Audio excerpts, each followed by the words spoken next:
Billionaire makes shocking decision. After seeing little girl at his late wife's grave. Before the story begins, drop a comment below and share where you're watching us from.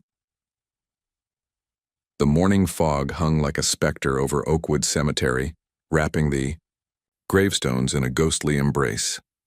Richard Blackwood stood motionless before a marble headstone, his tall figure cutting a solitary silhouette against the gray landscape. His expensive charcoal suit and perfectly groomed appearance contrasted sharply with the raw emotion in his eyes as he stared at the engraved name. Sarah Elizabeth Blackwood, beloved wife, 10 years.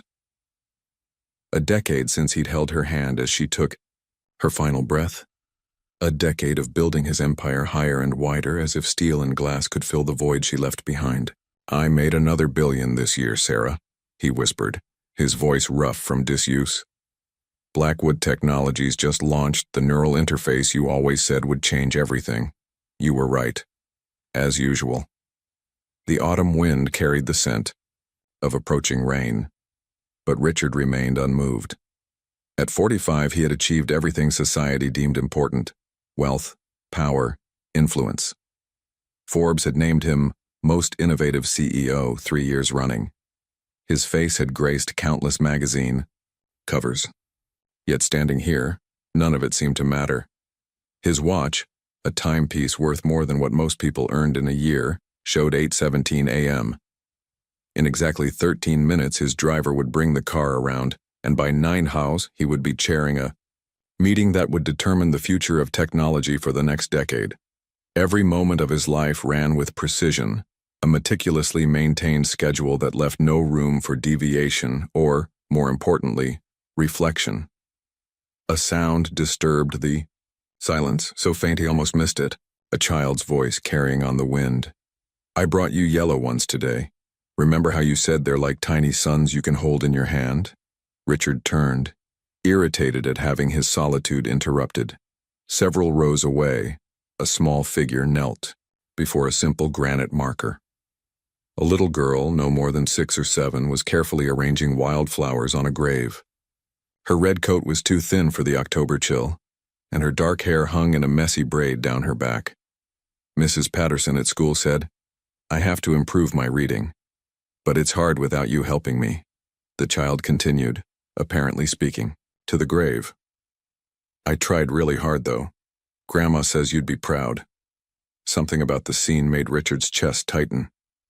The girl's profile, serious and solemn as she carefully arranged her flowers, evoked a strange familiarity that he couldn't place. The first drops of rain began to fall, pattering softly on the surrounding stone. The girl glanced up at the sky but made no move to leave. Instead, she simply pulled her inadequate coat tighter around her small frame and continued her one-sided conversation. "I should go soon. Grandma doesn't know I came here before school. She works really hard, but she's always tired and coughing a lot.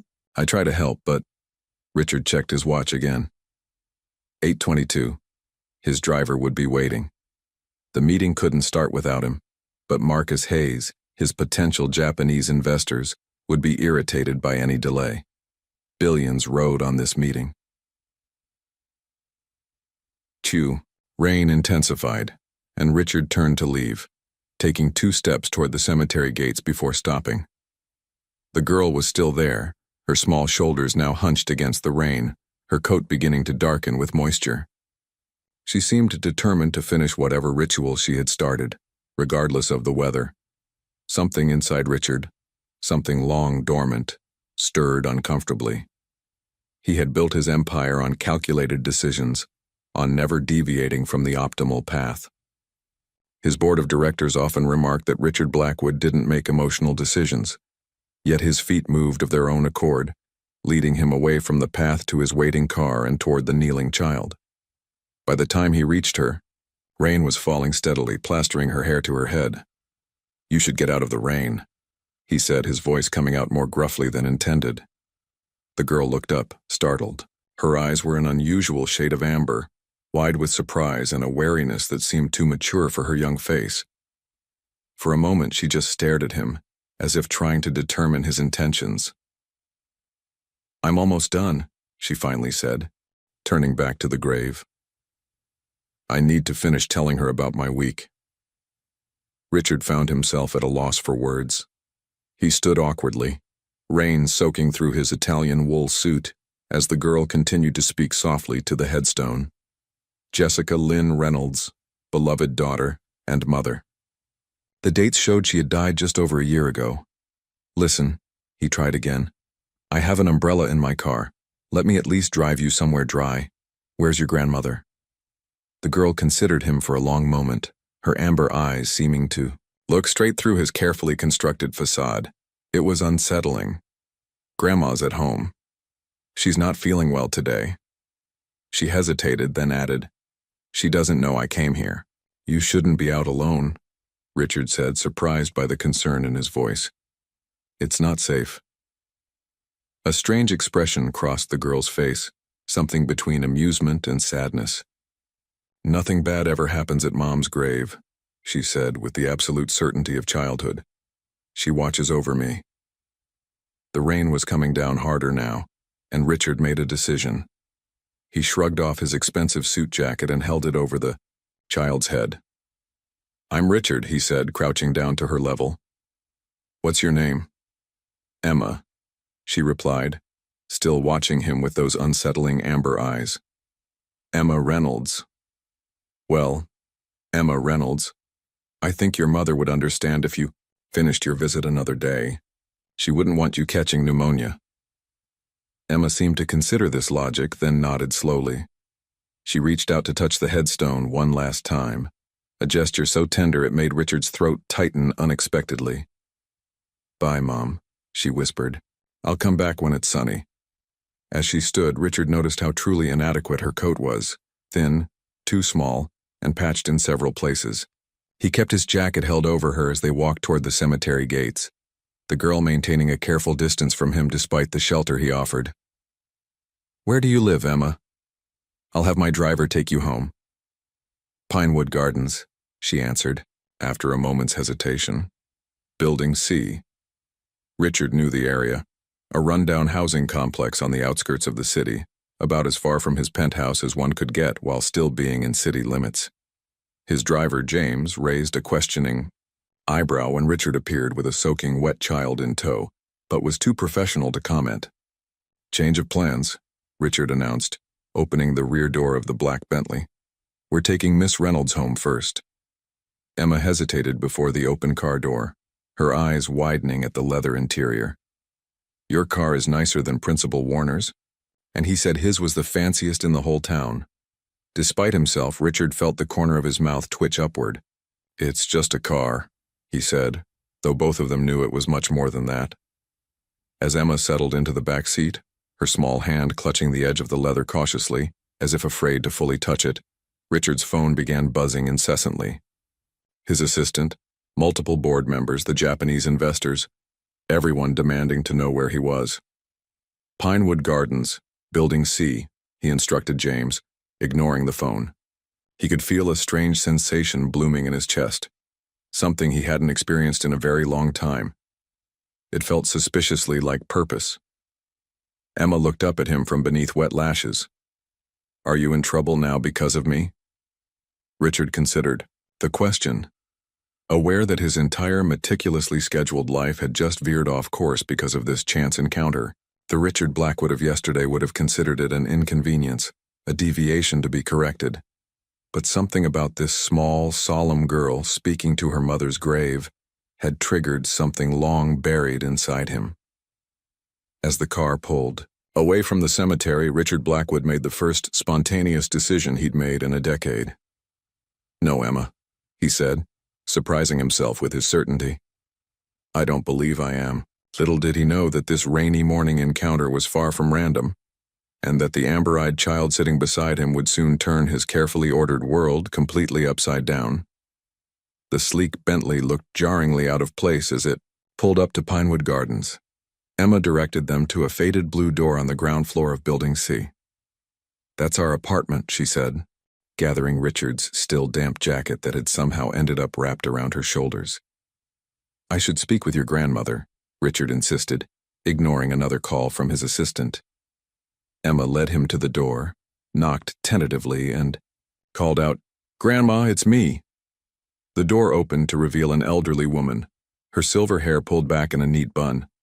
She took in Emma's wet appearance with alarm, then froze when her gaze shifted to Richard.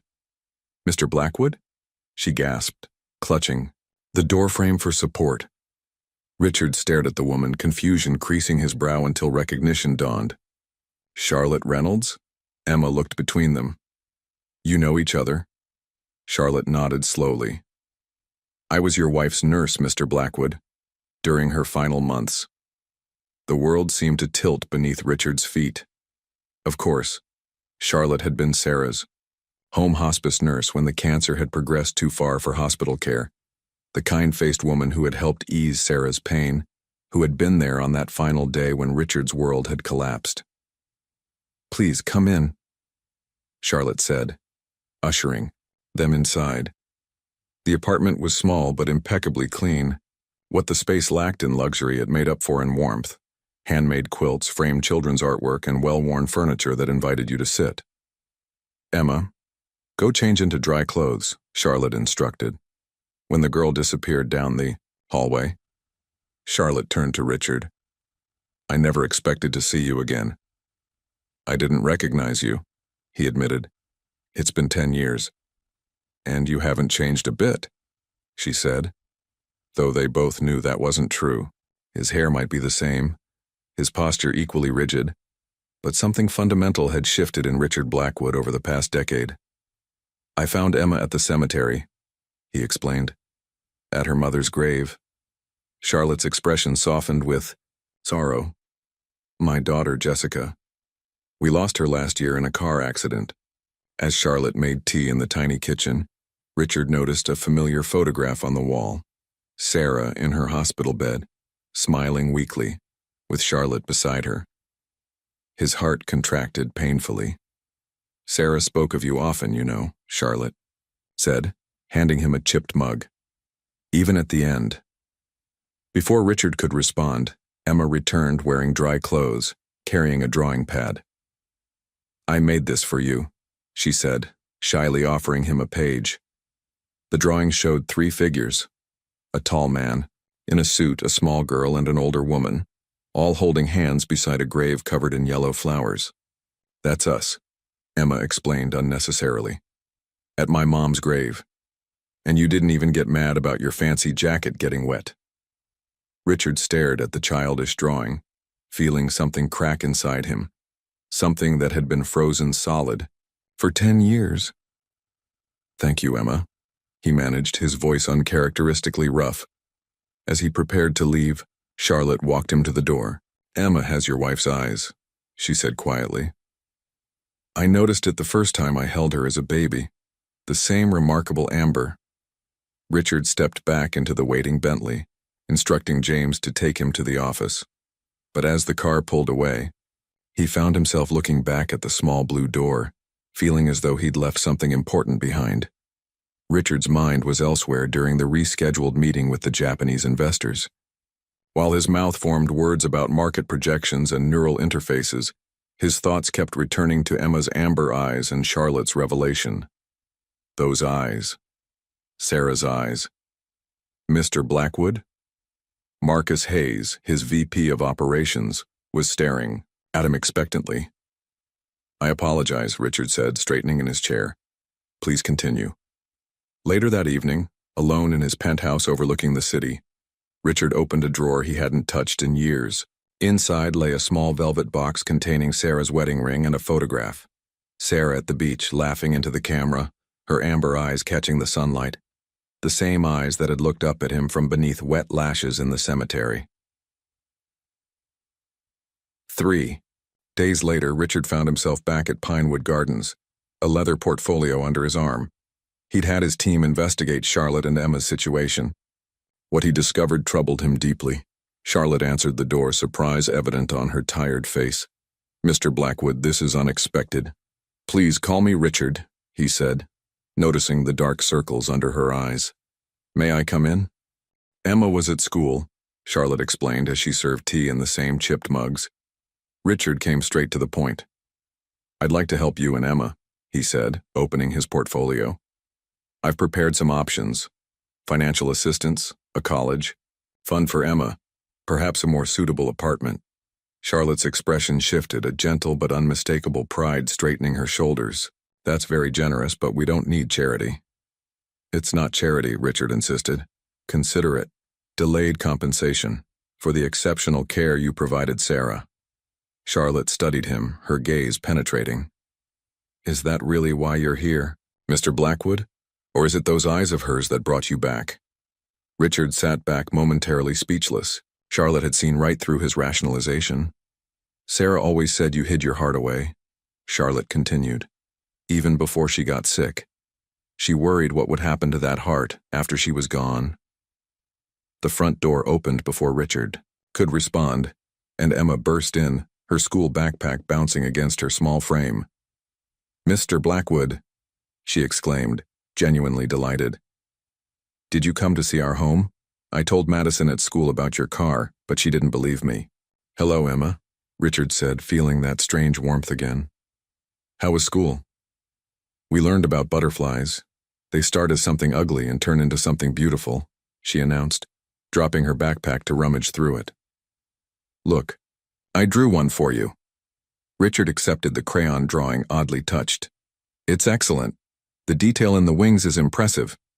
Emma beamed, then asked with childlike directness, Are you going to be our friend now? The question hung in the air. Charlotte watched him carefully, and Richard realized he was at a crossroads. He could write a check, ease his conscience, and return to his ordered existence. Or he could do something far more terrifying. I'd like that very much, he heard himself say. As he left the apartment, Charlotte followed him into the hallway. Emma needs stability, not fleeting interest, she warned softly. If you come into her life, she'll count on you being there. Richard nodded, understanding the weight of what he was committing to. I know. As the Bentley pulled away, his phone rang. It was Marcus, panic evident in his voice. The board's called an emergency meeting. They're questioning your commitment after you missed the Japanese meeting. Richard gazed back at Building C, thinking of the small blue door and what lay beyond. Kit, tell them I'll be there, he said. And Marcus? Clear my schedule for Sunday afternoons from now on. He had a standing appointment to keep with a little girl with amber eyes. Chapter 4. The Abandoned Place. Richard stood before the wrought iron gates of the Blackwood country estate, keys dangling from his fingers. Vines crawled up the stone pillars, and the once manicured gardens had surrendered to wilderness. He hadn't been here since Sarah's death. Sir, shall I wait? James asked from the Bentley. No, Richard replied. This might take a while. The key turned with resistance in the lock. Inside, furniture sat draped in white sheets like ghosts, dust particles dancing in the shafts of light that broke through the closed curtains. The air smelled of abandonment and faded memories. Richard moved through the house with reverence, his footsteps echoing on the marble floors. Every corner held Sarah's touch, the antique desk where she wrote letters, the window seat where she read during rainstorms, the kitchen where she insisted on cooking Sunday breakfast herself. No staff allowed. He climbed the stairs to Sarah's study, a room he'd avoided even before her death as it became her sanctuary during her illness. The door creaked open to reveal walls lined with books and a large oak desk facing the window overlooking what had once been her rose garden. Richard approached the desk hesitantly. Her things remained exactly as she'd left them. A half-finished cup of tea now dried to dust, notebooks stacked neatly, a fountain pen placed precisely parallel to the edge. He opened the top drawer and found what he'd come for. Sarah's journal, bound in soft leather. His fingers trembled as he lifted it out. She'd written in it daily, even in her final weeks when holding the pen became difficult. Richard sat in her chair and opened the journal to its final entries. October 15th. Charlotte brought photos of her granddaughter today. Her eyes remind me of mine. Richard would have loved a child with those eyes. Richard's breath caught. He turned to the next page. October 18th. Told Richard about the foundation, today. He promised to make it happen. I believe him, but worry once I'm gone, he'll retreat further into his work. The foundation would help so many children like little Emma. Richard stared at the name on the page. Emma, Charlotte's granddaughter. The coincidence seemed impossible. He read on, finding Sarah's detailed plans for a children's foundation, a place for children dealing with loss, where they could heal through art, music, and community. It was a dream she'd shared with him, and he'd promised to fulfill it. A promise he'd buried along with her. In the back of the journal, he found a photograph he'd never seen. Sarah with Charlotte and a young woman who must have been Jessica, Emma's mother. Sarah's hand rested protectively on Jessica's very pregnant belly, the date stamp on the back, 2 weeks before Sarah died. Richard closed the journal, overwhelmed. The foundation he'd never built, the promise he'd never kept, the connections between Sarah, Charlotte, and Emma that seemed too significant to be coincidental. As he rose to leave, a thought struck him. If Sarah had died while Jessica was still pregnant with Emma, how had Charlotte known Emma had Sarah's eyes when she was a baby? Back in the Bentley, Richard made a decision. James, take me to Blackwood Tower. At his office, Richard summoned his architects and legal team. For hours, they worked through preliminary plans and paperwork. By evening, he had the beginnings of a proposal. A community center for children experiencing loss, to be built on land the company already owned, near Pinewood Gardens. As he stared at the plans spread across his desk, his phone rang. It was Charlotte. Emma's been asking when you'll visit again, she said, her voice revealing both hope and caution. She's drawn more butterflies for you. Richard looked at Sarah's journal beside the architect's renderings. Actually, he said, I have something I'd like to discuss with both of you. Something important. As he hung up, Richard gazed at the photograph of Sarah, Charlotte, and Jessica. For the first time in 10 years, he felt something long dormant stirring inside him. Purpose. And perhaps redemption. Emma's face lit up when Richard arrived at their apartment, clutching her butterfly drawings as if they were precious gems. You came back. I promised I would, Richard replied, surprised by how much her delight affected him. Charlotte observed their interaction with cautious optimism. After Emma proudly displayed her artwork, Charlotte suggested she work on homework in her room. I need to speak with Mr. Blackwood privately. Once Emma disappeared down the hallway, Richard opened his leather portfolio on the coffee table. I've been thinking about our conversation, he began, unfolding architectural renderings, and about a promise I made to Sarah before she died. Charlotte leaned forward, studying the blueprints with a puzzled expression. What am I looking at? The Sarah Blackwood Community Center for Children, Richard explained, his voice steady despite the emotion building in his chest. A place for children experiencing loss to find healing through art, community, and support. He outlined his vision, a modern facility with art studios, counseling rooms, communal spaces, and gardens. Sarah planned it all before she died. I promised to build it, but after she was gone. He trailed off, the admission of his failure hanging between them. Charlotte touched the blueprints gently. This is what she talked about during those final weeks. Her legacy project, she called it. Richard nodded. I found her journal at our country house. Her plans were remarkably detailed.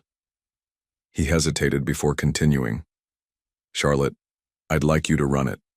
Her head snapped up. Me? You have nursing experience, compassion, and first-hand understanding of loss. The position comes with a substantial salary, benefits, and flexibility to accommodate Emma's needs. Charlotte's expression remained skeptical. And why now, after 10 years? Richard considered deflecting, but opted for honesty. Meeting Emma awakened something I've kept buried. When I saw her in the cemetery, talking to her mother's grave. He paused, gathering himself. It was like seeing myself 10 years ago, except she still has hope in her eyes. Charlotte studied him intently. This isn't charity? It's a job offer, Richard clarified. You'd report to the board like any director.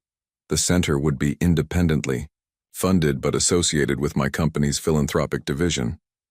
Before Charlotte could respond, Emma appeared in the doorway, homework forgotten.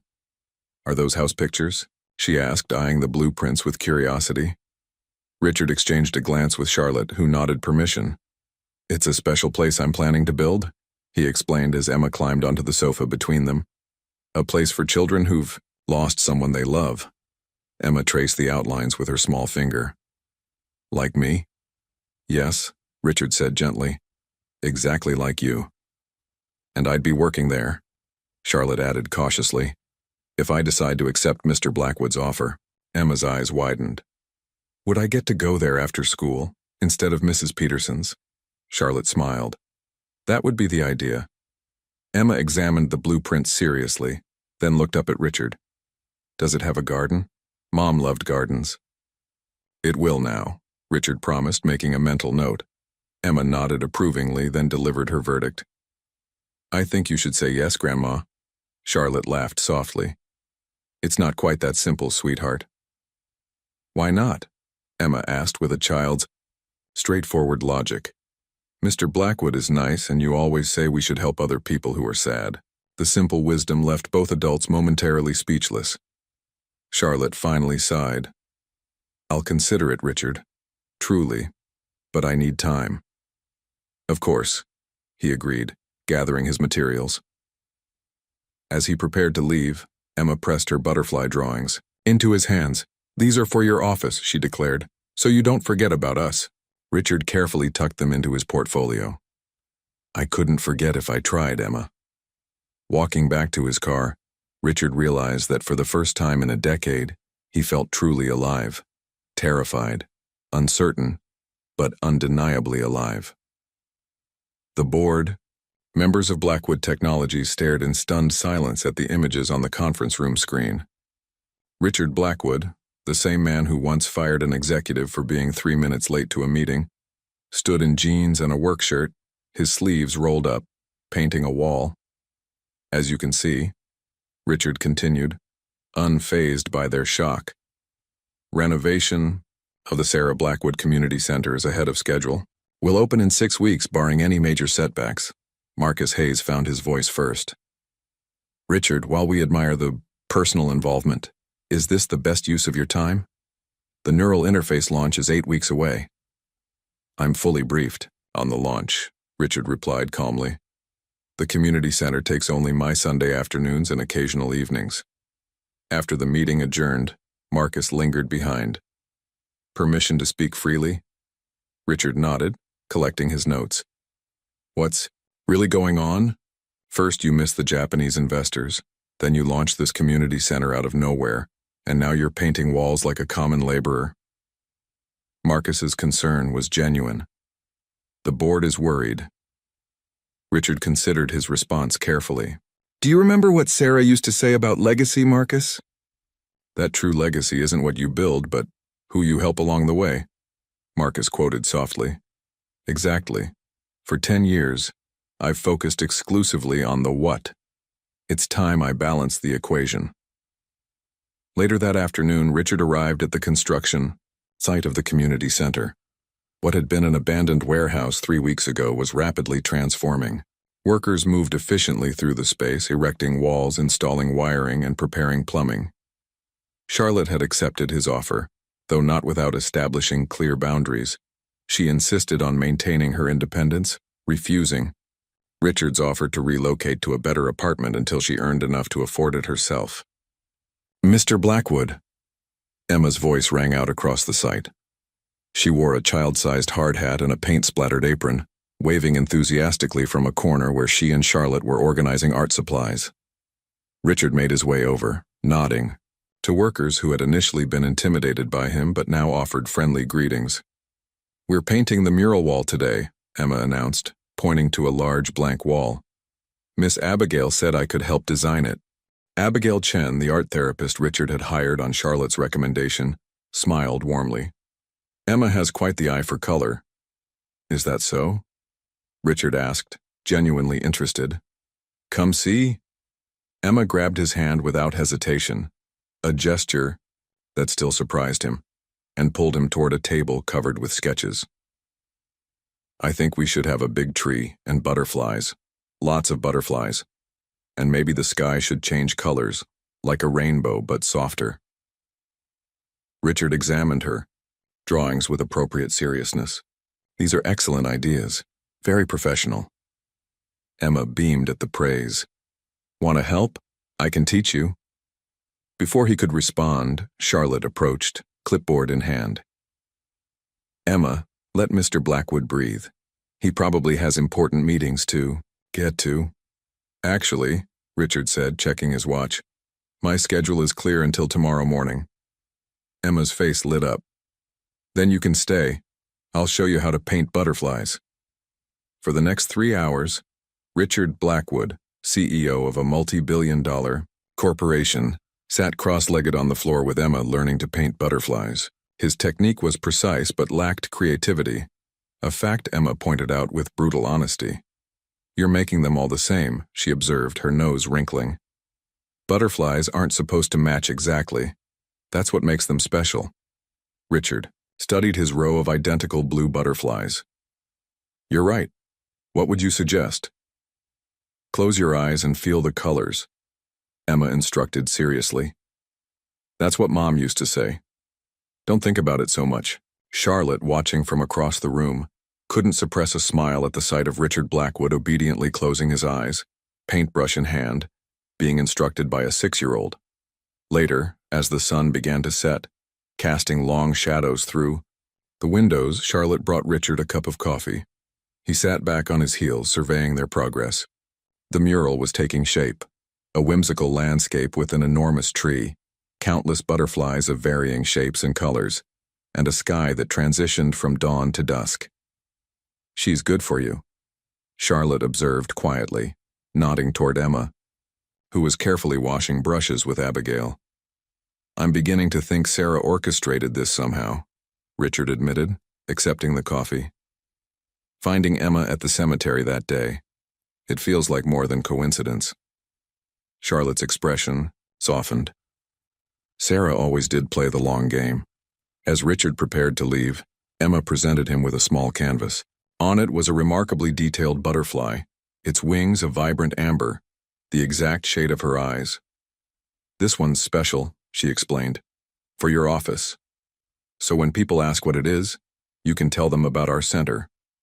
Richard carefully placed the canvas in his car, handling it with more reverence than he showed the rare antiquities in his penthouse. On the drive home, he realized his hands were stained with paint, his expensive watch speckled with blue and purple dots.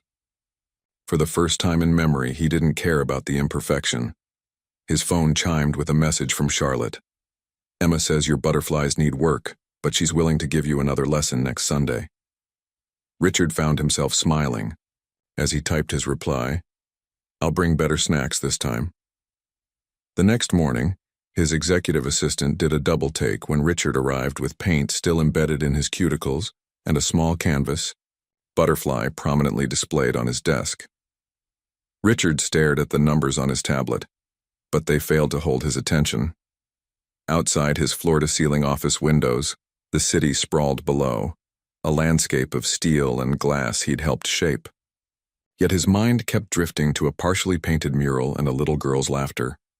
Sir? His assistant, Diane, appeared at the door. The quarterly reports are ready for your review, and Mr. Hayes is asking about the neuromatrix presentation for tomorrow's investors' call. Thank you, Diane. Could you also order a collection of children's art supplies? High quality, professional grade if possible. If Diane was surprised by the request, her professional demeanor betrayed nothing. Any specific items, sir? Watercolors, acrylics, quality brushes. He hesitated, realizing he was out of his depth. Actually, I'll send you a list from Ms. Chen at the community center. As Diane departed, Richard noticed Marcus hovering in the doorway. Concern etched across his features. Come in, Marcus, Richard sighed. I can practically hear you thinking. Marcus closed the door behind him. The board is questioning your focus, Richard. Henderson specifically mentioned you left yesterday's budget meeting early to, and I quote, paint butterflies with orphans. Emma is not an orphan, Richard corrected sharply. And Henderson should focus more on our declining market share in Asia than my personal schedule. Marcus approached the desk, his voice lowering. Richard, we've worked together for 15 years. I've never seen you like this. The community, center this girl and her grandmother. It's changing you. Is that a bad thing? No, Marcus admitted. Actually, you seem more human, but others are interpreting it as weakness, distraction. The vultures are circling. Richard considered this. The corporate world was indeed cutthroat, a reality he'd not only accepted but exploited throughout his career. He'd built his reputation on being ruthlessly focused, emotionally detached, and consistently victorious.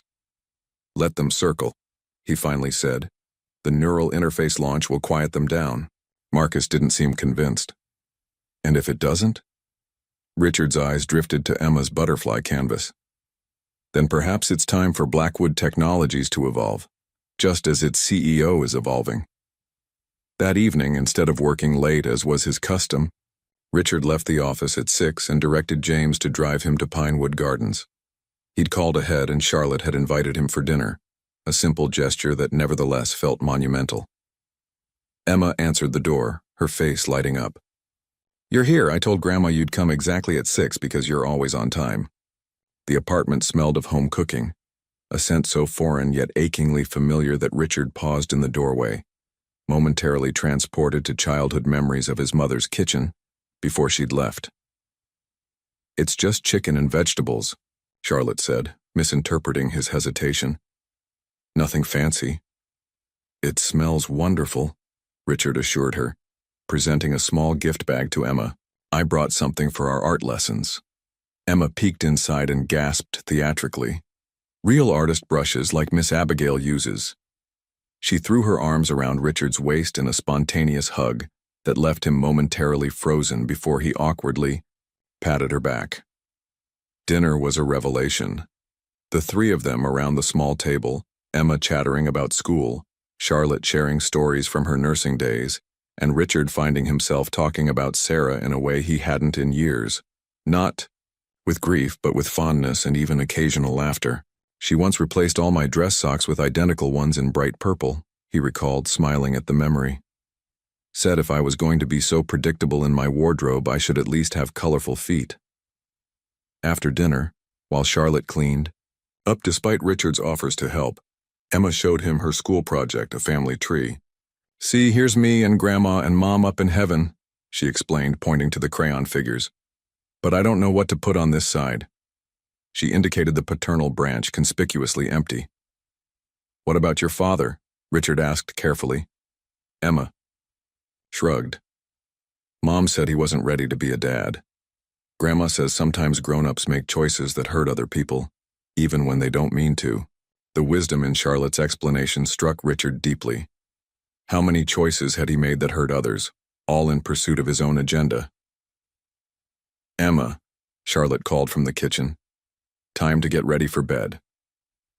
After Emma reluctantly departed, Richard helped Charlotte with the dishes, an activity so domestic he couldn't recall the last time he'd engaged in it. Thank you for including me tonight, he said quietly. Charlotte studied him. You know, when Sarah was sick, she worried about you more than herself. She said you'd build walls so high no one would be able to reach you. Richard concentrated on drying a plate. She wasn't wrong. No, but she also believed someone would come along who could scale those walls. Charlotte smiled sadly. I think she'd be pleased it was a 6-year-old with paint-stained fingers. Later, as James drove him back to his penthouse, Richard received a text from Henderson. Emergency board meeting called for tomorrow morning. Topic: leadership concerns. Richard closed the message without responding. For the first time in his career, a corporate threat didn't fill him with strategic fury. Instead, he found himself thinking of Emma's family tree, with its empty spaces waiting to be filled. James, he said suddenly, change of plans for tomorrow. I'll need you to pick me up at 7 a.m., then collect Emma and Charlotte at 7:30. Sir? The board wants to discuss leadership, Richard replied, a new resolve forming. I think it's time they see exactly what leadership looks like. The evening air held the first real chill of autumn as Richard stood on the rooftop garden of the nearly completed community center. Below him, the city lights twinkled like earthbound stars, while above, the real ones struggled to shine through urban light pollution. In 5 days, the Sarah Blackwood Community Center would officially open. Earlier that morning, the board meeting had been unexpected. Instead of defending himself, Richard had brought Emma, Charlotte, and the entire community center team to Blackwood Tower. He'd given the board a presentation they hadn't anticipated, not about profit margins or market share, but about legacy, community impact, and the neural interface technology's potential applications for children with trauma. Emma had stolen the show, confidently explaining to a room full of stern executives how art helped her feel less sad about Mom being in heaven. By the end, even Henderson had softened, awkwardly accepting Emma's gift of a hand-painted butterfly pin for his lapel. "There you are." Charlotte's voice interrupted his thoughts as she stepped onto the rooftop. "Emma's helping Ms. Chen arrange the art room. That child has opinions about everything." Richard smiled. "She comes by it honestly." Charlotte joined him at the railing, wrapping her cardigan tighter against the evening breeze. "Tomorrow's the final inspection. Nervous?" "Strangely, no," Richard admitted. "The neural interface launch next month has billions riding on it, yet I'm more invested in this center being perfect." Charlotte studied him with that penetrating gaze that always made Richard feel transparent.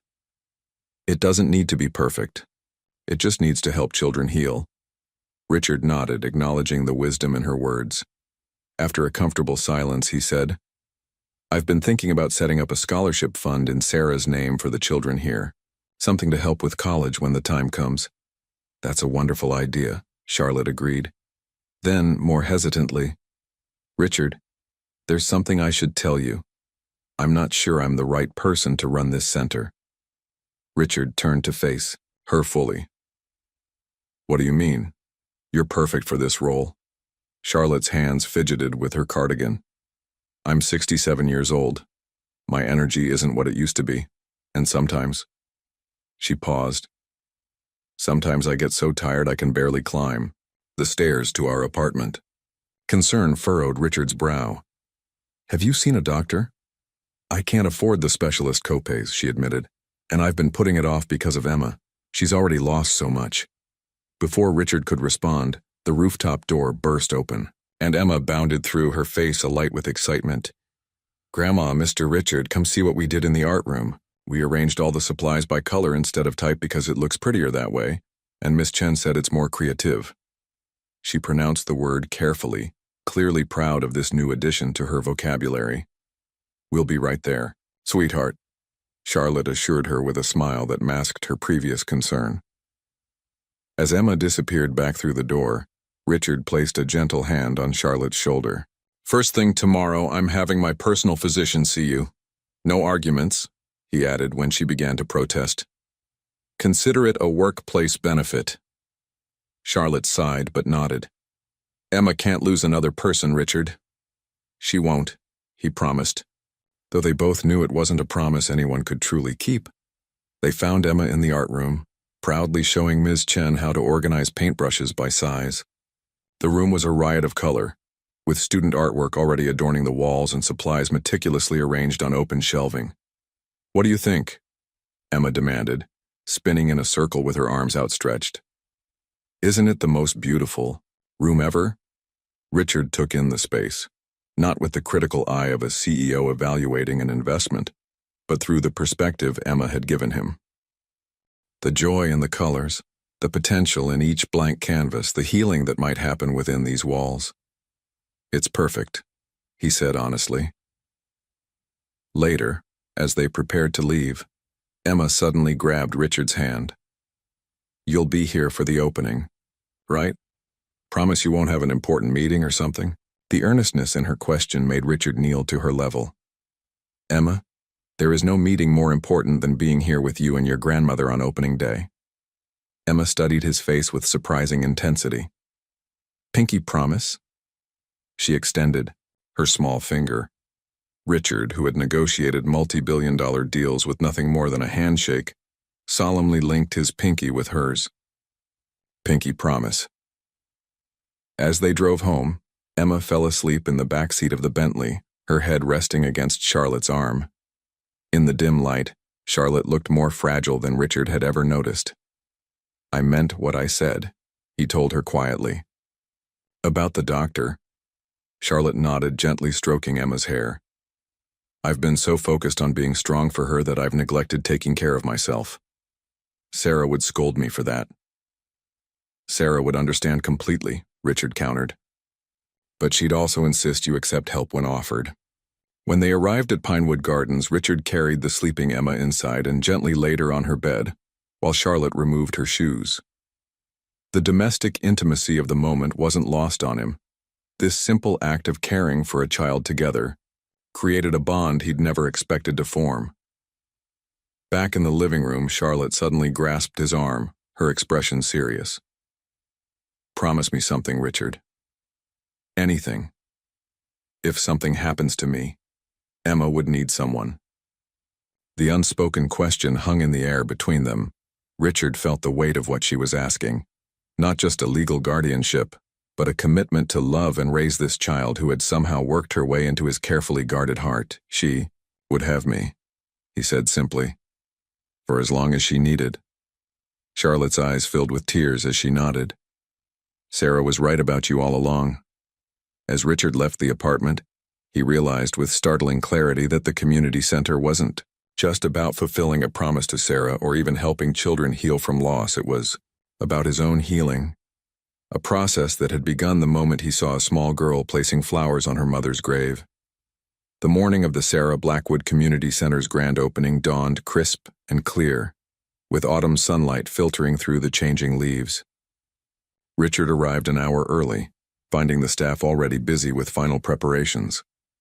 Abigail Chen was arranging art supplies, the newly hired counselors were reviewing their materials, and volunteers placed refreshments on tables adorned with Emma's handmade centerpieces. Richard stood in the main hall taking it all in. The space had transformed from an abandoned warehouse into something warm and welcoming. Children's artwork decorated the walls. Comfortable furniture created cozy nooks for reading or conversation. Natural light streamed through skylights that had been painstakingly installed to his specifications. Sarah would have loved it. "It's beautiful, isn't it?" Charlotte's voice came from behind him. She looked better today. The specialist, Richard, had prescribed medication that seemed to be helping with her energy levels. "Better than I imagined," Richard admitted. "Is Emma ready for her big moment?" Charlotte smiled. "She's changed outfits 3 times already. You'd think she was accepting an Oscar instead of cutting a ribbon." As if summoned by her name, Emma burst through the front doors wearing a blue dress with butterflies embroidered on the collar, a gift from Richard for the occasion. "Mr. Richard, do you like my dress? Is it fancy enough? Grandma said I couldn't wear my painting apron even, though that's what real artists wear." Richard crouched to her level, straightening her slightly crooked butterfly hair clip. "You look perfect. Every bit the artist and official ribbon cutter." Emma beamed, then lowered her voice conspiratorially. "Are there going to be a lot of people? What if I mess up?" "There will be some people, yes, but they're all here because they believe in what we're doing. And you couldn't possibly mess up. It's your center as much as anyone's." Emma considered this, then nodded solemnly. "I practiced cutting paper with the big scissors all week. I'm ready." Within the hour, the center filled with guests, local officials, representatives from children's advocacy groups, potential donors, and most importantly, several families with children who would benefit from the center's services. Richard, who normally detested public speaking that wasn't directly related to business, found himself addressing the crowd with unexpected ease. 10 years ago, my wife Sarah had a vision, a place where children experiencing loss could find community, creative expression, and healing. Today, that vision becomes reality, not because of corporate funding or strategic planning, but because of the inspiration of 2 remarkable people. He gestured toward Charlotte and Emma, who stood nearby. Charlotte Reynolds, whose compassion and wisdom guide everything we do here, and Emma Reynolds, who taught me that sometimes the smallest hands can build the biggest bridges. Emma, standing proudly next to her grandmother, whispered loudly enough for those nearby to hear, That's me. I'm the bridge builder. Gentle laughter rippled through the crowd. After the speeches and the ceremonial ribbon cutting, which Emma executed perfectly, the guests mingled and toured the facility. Richard found himself in conversation with the mayor when Marcus approached, looking uncharacteristically anxious. "Richard, a moment, please." Marcus led him to a quiet corner. Henderson called. "There's a situation with the neural interface. The Japanese team found a critical flaw in the programming. They're saying we'll need to delay the launch by at least 3 months. 3 months ago, this news would have sent Richard into crisis mode. He would have canceled everything, flown to Tokyo immediately, and worked around the clock until the problem was solved. Instead, he found himself nodding calmly. Set up a video conference for tomorrow morning. We'll assess the situation and develop a plan." Marcus looked stunned. "That's it? Just a video call? Richard, this could tank our stock value, or it could prevent a flawed product launch that would cause irreparable damage to our reputation," Richard countered. "Either way, it won't be resolved in the next 4 hours, and I promised a little girl I'd be here for her special day." Marcus walked away, still looking bewildered. Richard noticed Charlotte standing near the entrance, speaking with a mail courier. She accepted a letter, her hands trembling slightly as she read it. Even from across the room, Richard could see the color drain from her face. By the time he reached her side, Charlotte had sunk into a nearby chair, the letter clutched in her hand. "Charlotte? What's wrong?"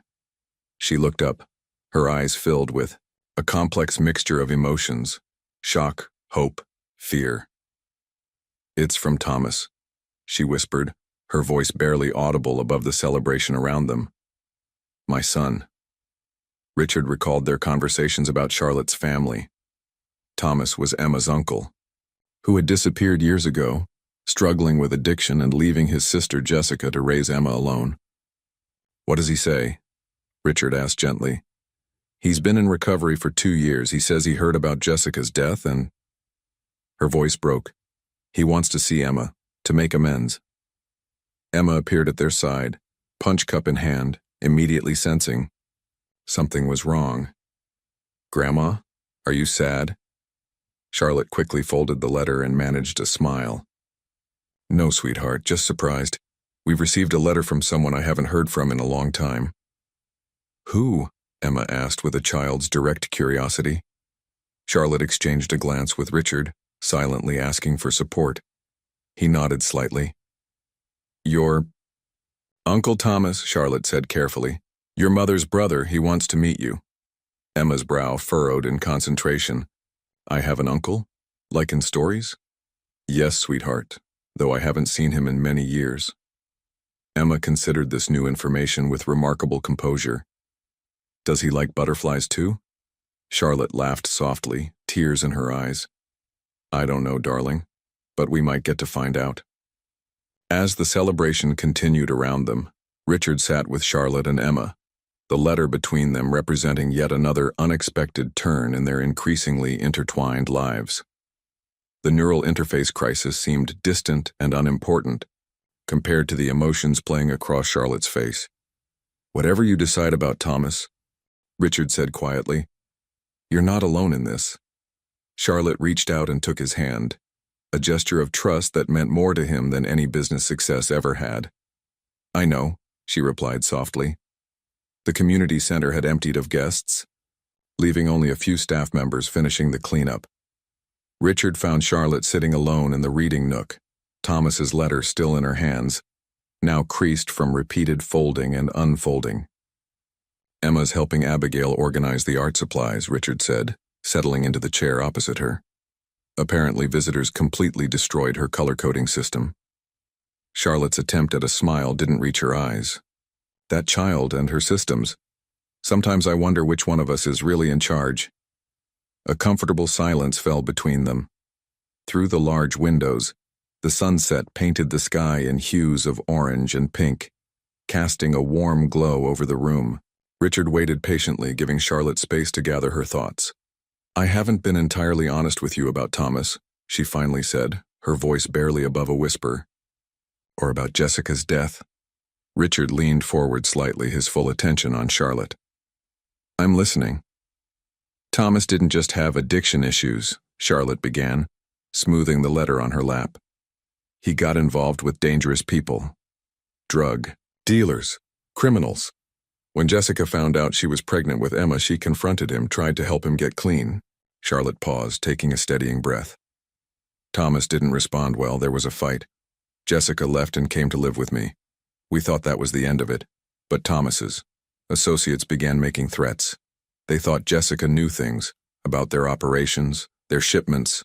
Richard's expression darkened as he began to understand where this story was heading. The car accident that killed her, Charlotte continued, her voice breaking. The police suspect it wasn't an accident at all. The brake lines had been cut. God, Charlotte, Richard breathed. Why didn't you tell me? What would you have done? Built higher walls around us, hired bodyguards? She shook her head.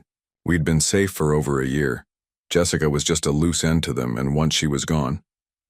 She couldn't finish the sentence. And now Thomas wants to see Emma, Richard said, the protective instinct he felt toward the child surprising him with. It's ferocity. Charlotte nodded, handing him the letter. Read it yourself. Richard unfolded the paper, noting the neat, careful handwriting.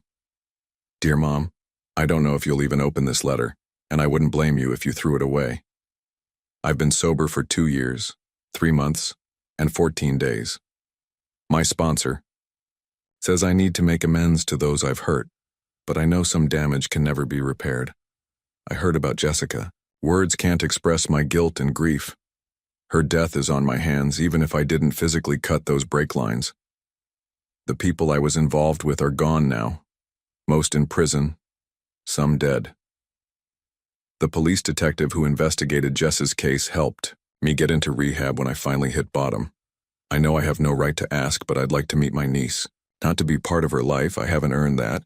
But just to see her once, to apologize, to let her know her mother was the best person I've ever known, and that what happened wasn't Jessica's fault. I'm working as a carpenter now, living clean, in Cedar Ridge. I understand if your answer is no. I'll respect whatever boundaries you set. With love and more regret than I can express, Thomas. Richard read the letter twice, searching for inconsistencies or manipulation, but found only what seemed like genuine remorse. Do you believe him? He asked, returning the letter to Charlotte. I want to, she admitted. He included his sobriety chip in the envelope. 2 years. She pulled out a small bronze medallion. But how can I risk Emma's safety, after everything she's been through? From across the center, they heard Emma's bright laughter as she directed the cleanup efforts with characteristic enthusiasm. She deserves to know her family, Charlotte continued. But I'm afraid, Richard. What if I'm wrong to trust him? Richard considered his response carefully. 10 years ago, his answer would have been simple. Cut all ties, prioritize safety above all else, never risk vulnerability. But Emma had changed something fundamental in him. We could meet him on neutral ground, Richard suggested. Somewhere public, with security present but discreet. Charlotte looked up sharply. We? If you'd like me there, Richard clarified. You and Emma aren't alone in this, Charlotte. The full impact of his words seemed to hit Charlotte all at once. Tears welled in her eyes as she reached across and squeezed his hand. Sarah would be so proud of the man you're becoming, she whispered. Their moment was interrupted by the patter of small feet as Emma ran toward them, clutching a piece of paper. Look what I found when we were cleaning. It was under the visitor book. She thrust a faded photograph into Charlotte's hands. Charlotte gasped softly. The photo showed Jessica, pregnant and smiling, with a younger Thomas beside her. His arm was protectively around his sister's shoulders. Who are they? Emma asked, studying her grandmother's reaction. Charlotte's eyes met Richard's, a silent question passing between them. He nodded encouragingly. This, Charlotte said, pulling Emma gently onto her lap, is your mother, before you were born? She pointed to Jessica's smiling face. And this is your Uncle Thomas, her brother. Emma studied the photograph with intense concentration. My mom was pretty. Yes, Charlotte agreed, her voice thick with emotion. She was beautiful, inside, And out. And my uncle? Emma asked. Is he nice like Mr. Richard? Charlotte hesitated, clearly struggling with how to explain Thomas's complicated history to a 6-year-old. Your uncle made some mistakes. Richard interjected gently. Like all of us do.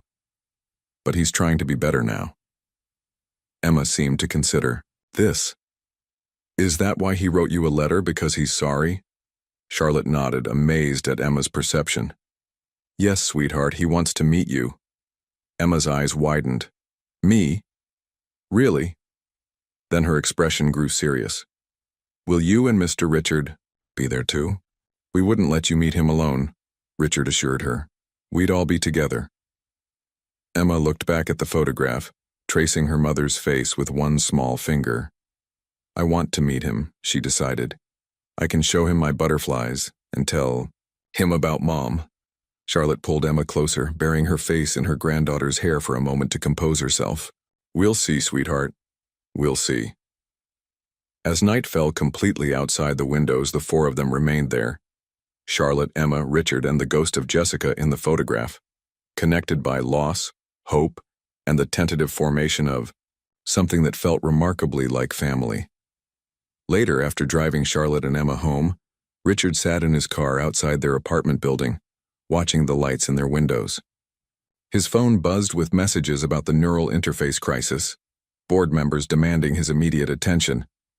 For the first time in his career, Richard turned his phone off completely and drove home in silence, his mind on a little girl who had asked if her uncle might like butterflies too. 3 months had passed since the community center's opening, and autumn had given way to winter's first tentative embrace. A light dusting of snow covered the garden beds outside the center, where hardy plants selected by Emma and Charlotte still showed touches of green beneath the white powder. Inside, the center hummed with activity. What had begun as a quiet endeavor now served over 30 children regularly, with more joining each week as word spread. The art therapy sessions were particularly popular, with Abigail often needing to schedule additional sessions to accommodate demand. Richard stood in the doorway of the main activity room, watching Emma guide a younger child through the process of creating a paper butterfly. Her patience was remarkable for a 6-year-old, her instructions clear and encouraging. You're doing great, Zach.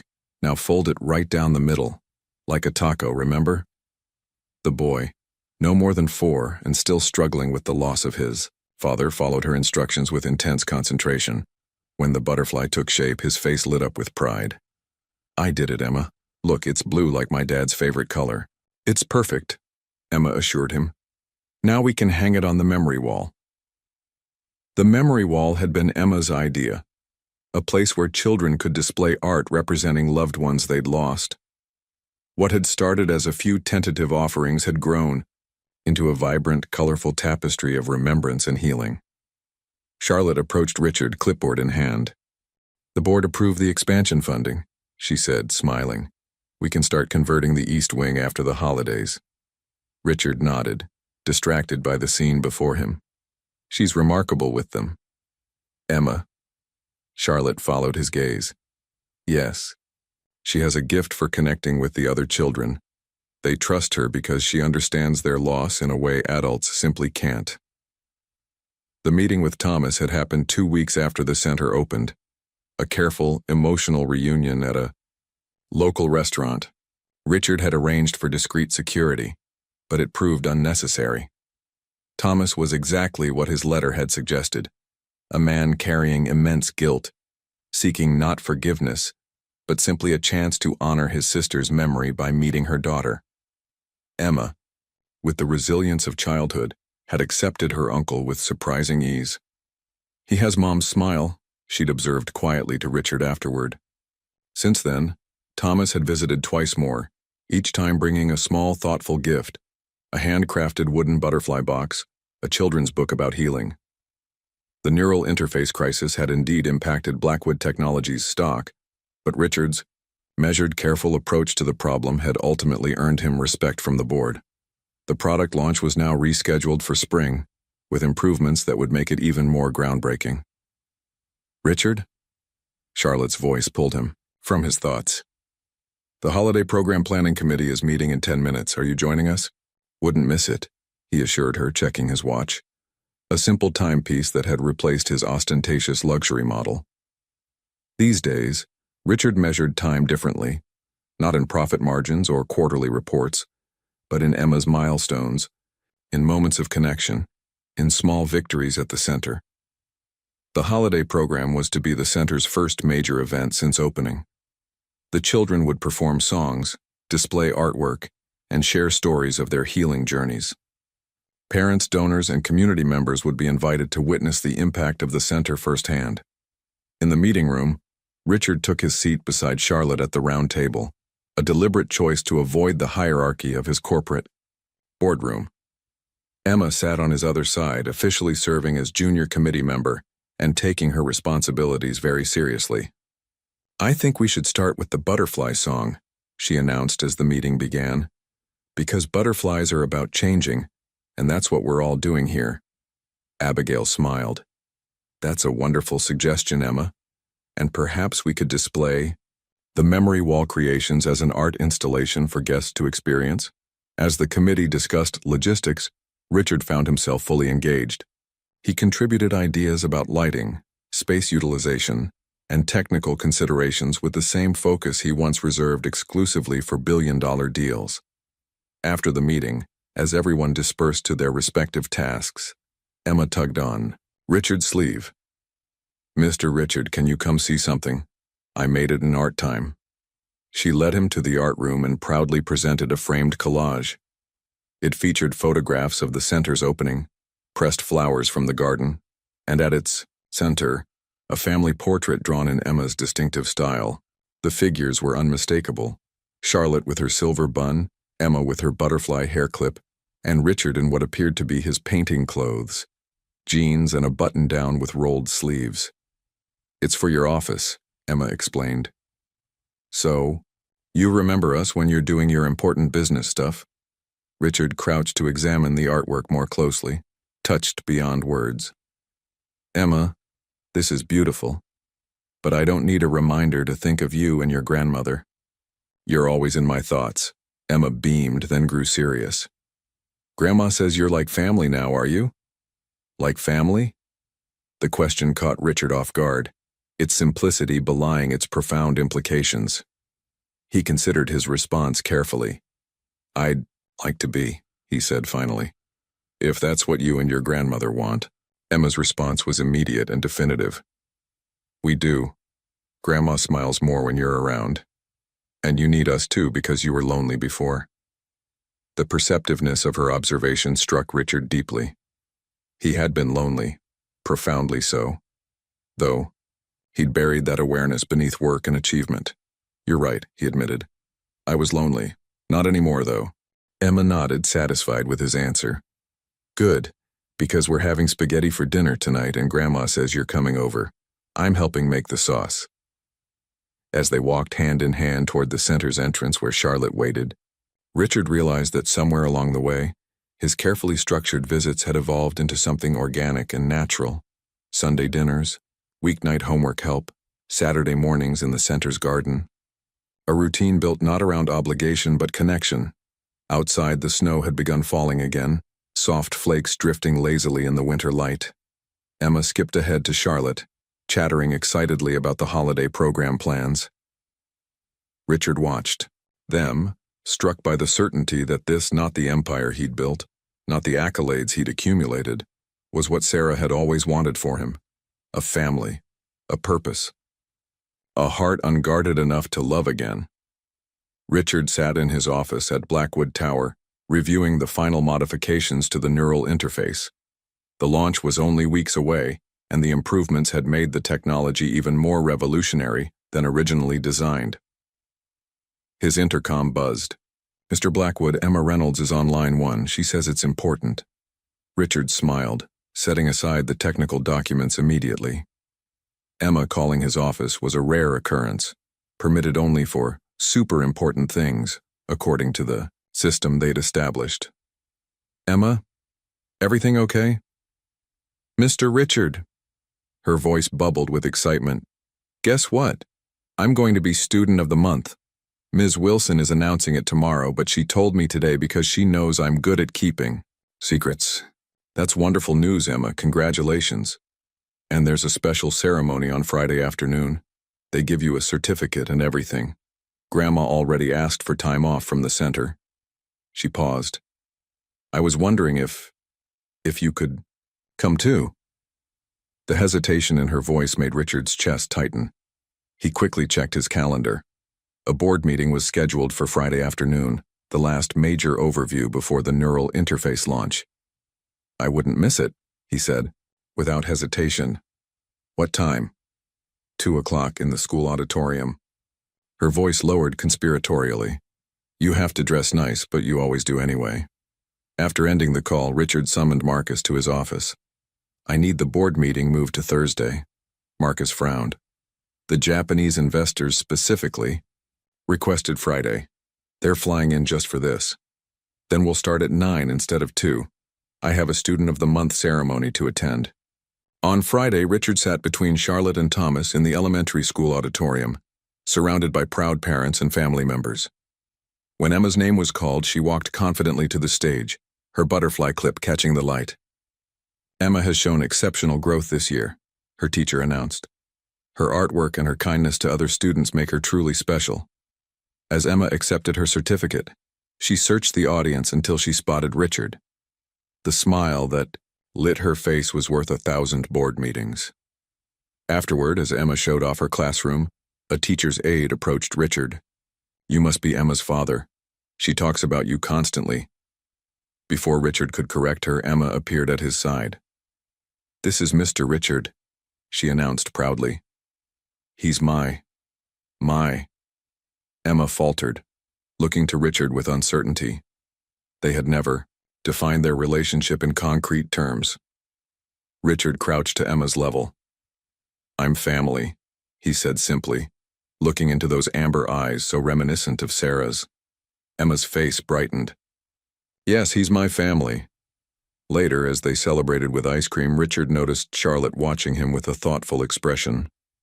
What? He asked. Nothing, she replied, smiling softly.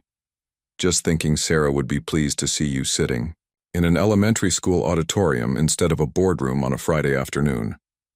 Richard realized she was right, and more importantly, there was nowhere else he would rather have been. The grand ballroom of the Metropolitan Hotel glittered with the city's elite. Richard adjusted his bow tie as photographers captured his arrival at the Business Leadership Awards. For the 5th consecutive year, he'd been nominated for CEO of the Year. Across the room, Marcus waved him over to a table where board members and key investors waited. The neural interface had launched 3 weeks ago to unprecedented acclaim, sending Blackwood Technologies stock to record highs. Tonight's your night, Henderson predicted, clapping Richard on the shoulder. The competition doesn't stand a chance. Richard nodded politely, but his thoughts drifted to Emma's science project he'd promised to help with tomorrow. He checked his watch. The ceremony would run late, but he'd still have time to review her presentation before bed. When his category was announced, the room hushed. The presenter listed Richard's accomplishments. The neural interface breakthrough, expanded Asian markets, 30% revenue growth. His victory seemed inevitable, and the award goes to Richard Blackwood, Blackwood Technologies. Applause erupted as Richard approached the podium. Camera flashes illuminated his path. He placed the crystal trophy on the lectern and surveyed the audience, powerful figures who had once been the sole focus of his ambition. Thank you for this honor, he began, deviating from his prepared remarks. 10 years ago, my late wife Sarah told me something I wasn't ready to hear. She said true legacy isn't measured in market share or technological breakthroughs. Richard paused, fingers brushing the award. 6 months ago, I met a little girl placing flowers on her mother's grave. She taught me what Sarah meant about legacy. Through Emma Reynolds, I discovered that our most meaningful achievements are measured in lives touched, not fortunes amassed.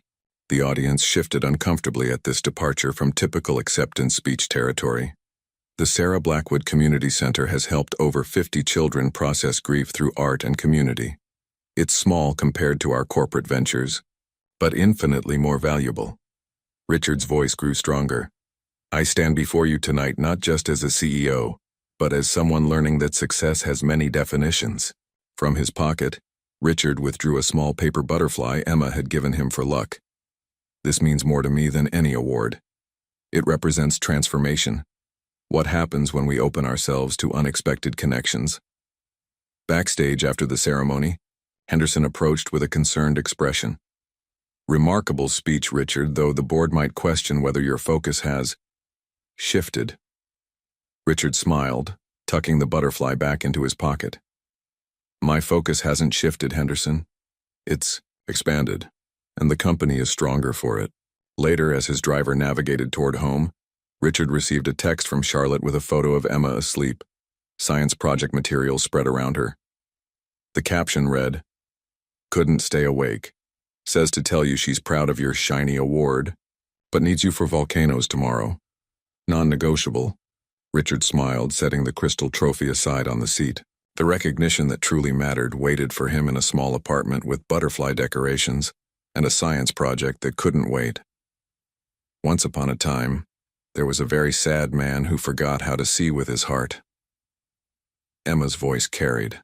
Across the community center's main hall, where families had gathered for the center's Stories of Healing event. Seated in the front row, Richard watched with pride as Emma confidently stood at the small podium, her illustrated storybook projected on the screen behind her. He worked in a tall building with glass windows, but he never looked outside at the people. Emma continued, flipping to the next page showing her crayon rendering of Blackwood Tower. He was very good at making money and inventing things, but he didn't have any friends or family to share it with. Charlotte sat beside Richard, her eyes glistening with unshed tears. Thomas stood at the back of the room, a video camera in hand, capturing his niece's moment. Then one day, when it was raining, the man met a little girl who was talking to her mommy in heaven. Emma turned the page to show a surprisingly detailed depiction of their cemetery meeting. The girl was sad too, but she still knew how to see with her heart. Richard felt a lump forming in his throat as Emma continued her story, chronicling their journey together through simply worded insights that cut straight to the truth.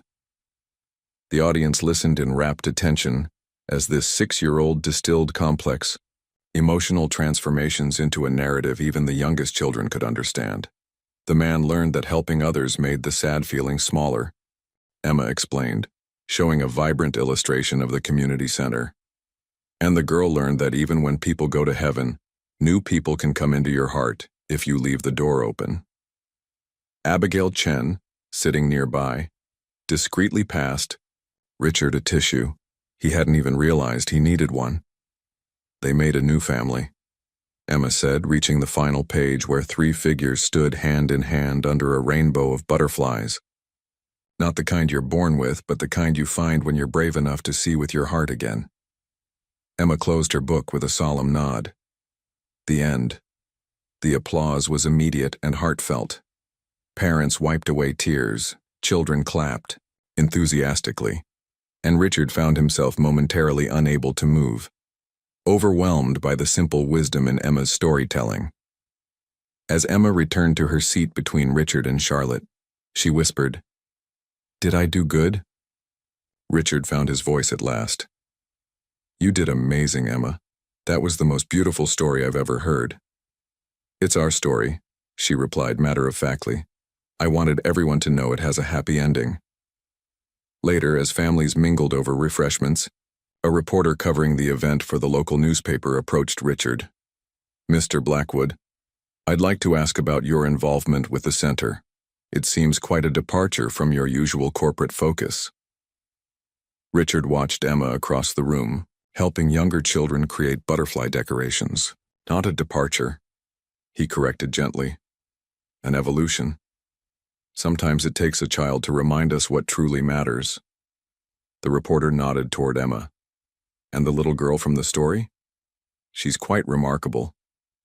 Richard smiled, a genuine expression that had become increasingly natural over the months. "Yes, she is. She taught this old businessman how to see with his heart again." Spring had returned to the city, bringing with it renewal that seemed fitting for what Richard now considered the anniversary of his own rebirth.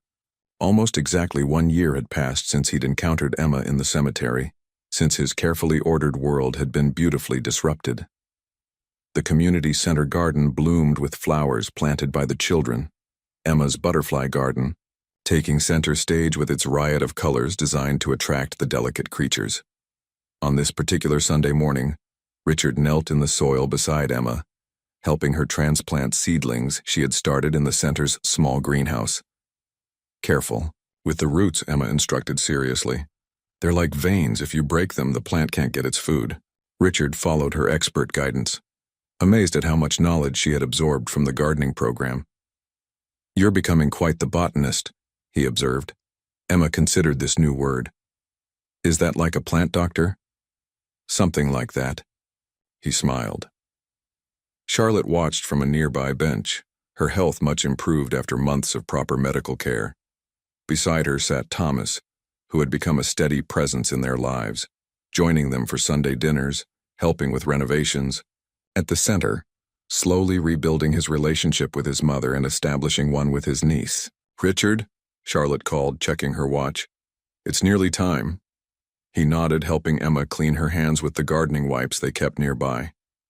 Today was significant, the anniversary of Sarah's death, which coincided with their planned visit to the cemetery. For the first time, they would visit both Sarah's grave and Jessica's together. As they gathered their things, a center volunteer approached with a message. A visitor had arrived asking specifically for Richard. Curious, he excused himself and headed to the main entrance. The woman waiting in the lobby was unfamiliar, middle-aged with kind eyes and a hesitant smile. She clutched a large envelope to her chest. Mr. Blackwood, I'm Patricia Winters, Jessica, Reynolds' former roommate.